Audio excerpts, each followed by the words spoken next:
So we're jumping in with some Battletech Tactica, exploring variants, exploring some of the different unique higher level tech aspects of the game, and really looking at it from the focus of light mechs.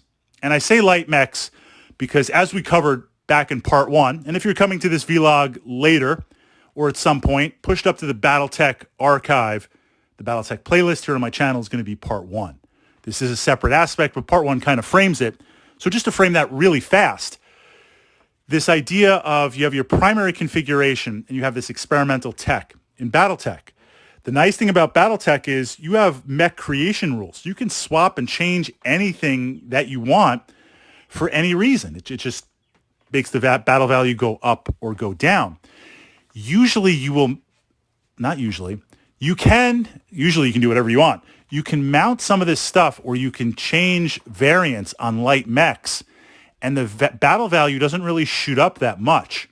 So it's an interesting way to get more tactical flexibility, get the same amount or more toys on the table. The downside is it's still a light mech. You still don't have any bubbles.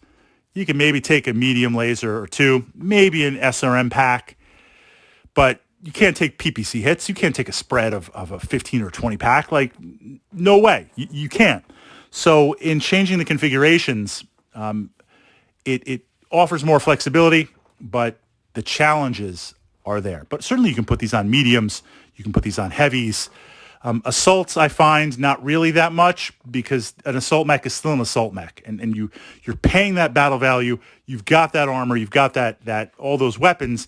You want to use that as a giant sledgehammer. I don't need a stealth sledgehammer. I just need a sledgehammer to smash you. So let's ask this question. Battletech, what's interesting is, what time period are we talking about?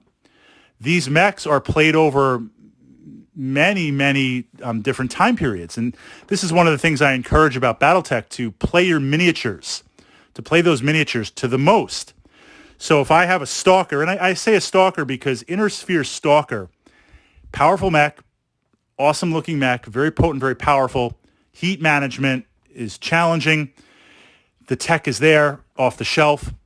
If you're Inner Sphere, the Stalker is one way. If you're talking about clan invasion, end of clan invasion, now there's clan tech that's been introduced. There's new tech that's been discovered, or I should say released, upgrading the Stalker with different type of laser configurations and stuff. It plays like a completely different mech. So you can take that miniature and play it at different points. I say that as a framework because there are these different type of systems that radically change a mech. Now, some of them come stock, some of them you have to install, and you play. So a lot depends on that time period. What systems are we talking about? The two that I'm looking at are guidance systems for missiles and anti-missile type systems. There's other tech out there, like active probes and the ability to scan, and there's targeting computers that are going to give you some bonuses and things like that. But the anti-missile type system and the ability to increase your missile hits, this changes things radically. Mounting that on a light or mounting that on a medium with missile spreads for low battle value buy-in, that's huge. If you take a light or a medium type mech, you're going to have the speed, you're going to have the harassment. It's primarily vulnerable to long-range missile shots because you can stay away from the medium lasers. You can stay away from not so much the autocannons, but it's only one type of hit, where if I can target you with multiple LRM 10 and 15 or 20 packs, my two longbows get you in sight. Unless it's extreme range and you're stacking the movement, I'm going to light you up. So what this means is you have to be less aggressive and pick where you're going to engage. I can, by force of threat, narrow down what you're going to do on the table. Take in some of these anti-missile systems, and now, well, that's a little bit different. So you're going to see this experimental tech radically changes things.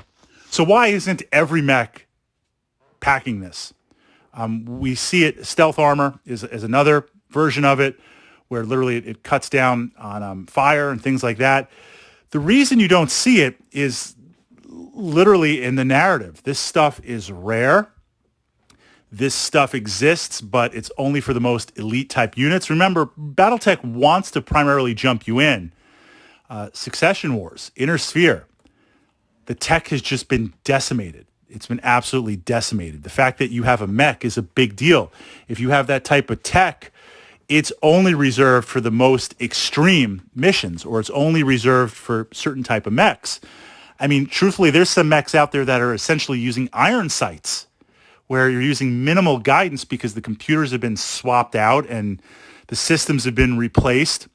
So from that perspective, this stuff exists, but you don't see it as much. Well, now you jump into clans, and you're like, well, Fritz, clan mechs got like everything, man. They got the probes, they got the targeting computers, they got the turbo boost, so you hit that, and you do it so many times, your legs rip off. They got a lot of stuff like that. Well, Clan-Tech's different. They have preserved this stuff and have mounted it, clans being about efficiency, they've mounted it on the machines that they're going to get the most efficiency with. So you see some interesting pairings. I would suggest, and then I'll jump it over to you guys in the comments, if you're not playing clans yet, it's Battletech. You will be. Absolutely. I mean, it's a miniature-based game. If you're like, Fritz, I only like Inner Sphere, that's all I'm doing, then I hear you, but then when you've got like 40 Battletech miniatures, you're like, I need more miniatures, I'm going to jump into clans. Then you're going to be like, I don't like clans, but what if my buddy came over and he wanted to play and we're going to play clans? So I'll get a whole clan pack and push that out. But I say that because if you really want to learn the experimental tech on what to match it, I mean, again, the Battletech mech creation rules, you could mount this stuff on anything. In the narrative, am I going to mount some of this on like a Jenner? Probably not. Or if I did, it's because it's some super extreme top secret mission and that's where I'm mounting it. Absolutely. You're definitely never going to mount it on tanks, but technically you could mount it on some hovers and mount it on some crazy stuff from that, unless it was like some narrative RPG GM game master type thing where you're like, this is where we got to go. It's too rare. But in mounting it, you could do it in the rules. You can play it. I would recommend look at the clans. Look at their mechs, meaning the systems that they have mounted on these mechs, the game designers, to focus on them. That gives you the most optimized. The example, the Warhawk, looking at that, this has multiple ER PPCs. So you're taking multiple hard-hitting, long-range, extremely long-range, because it's the ER, extended range PPCs. That's a potent platform. So you're looking and saying, well, what is the Inner Sphere similar type mech? Similar would be the awesome mech. You got the 3 PPCs, right? The arm, got the battle fist in the other, left torso, right torso. So the clan mech has a targeting computer mounted on it because it's saying, if I'm going to mount that targeting computer and get the bonuses, then let's mount it on the hardest hitting type weapons. Let's put in multiples of that weapon. Let's put in the heat sinks to support those weapons. That's where it's exploring it. So you see that from that perspective. If you're looking on some ideas to break in, look at the clan tech and figure out how you can reverse engineer that and map it back. That's probably the most conservative way. The way I do it, just for the lulls and just for the fun, you could take the direct mech that has this type of system. I think the one with the stealth armor. Is it the Executioner?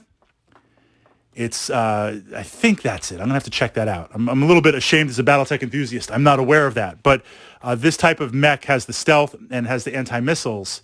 It's essentially like behind-the-lines commando type thing. Extremely rare, extremely pricey. If I have them in my house, I'm not even admitting that they exist, and I'm dropping them in under secret, or it's going to be part of my elite type of thing. But it's not like a day-to-day battlefield type mech, but you could play it. You could take those mechs and play it. But another example, sometimes how I like to approach it when I was playing with some of this experimental tech was just drop it in for the lulls. Take some of your favorite mechs, drop it in, see how it plays with it. But again, you're going to up that battle value. You're going to pay for it. It's not free, even if we put aside where it's like, look, in this system alone, in this part of the Inner Sphere, we'll admit it. There's 5 of these mechs. We're going to pull out a system and put it on, your Griffin. Like, well, probably not, but again, that's the narrative. Battletech is Battletech. Crazy stuff happens all the time. You never know. I would jump in and experiment with it that way. It opens up the game. It's interesting. It's that part of Battletech where now it's closer to Star League. It's closer to the glorious days of true mechs. And what you find, you first see this with the clans, a lot of this stuff can be very powerful. And especially if it's mounted with later type of weapons, pulse weapons, lockable type weapons with the missiles, the ER type weapons, that just changes the warfare completely. So be open to it. See what you can do. Control, or at least be aware of the battle value.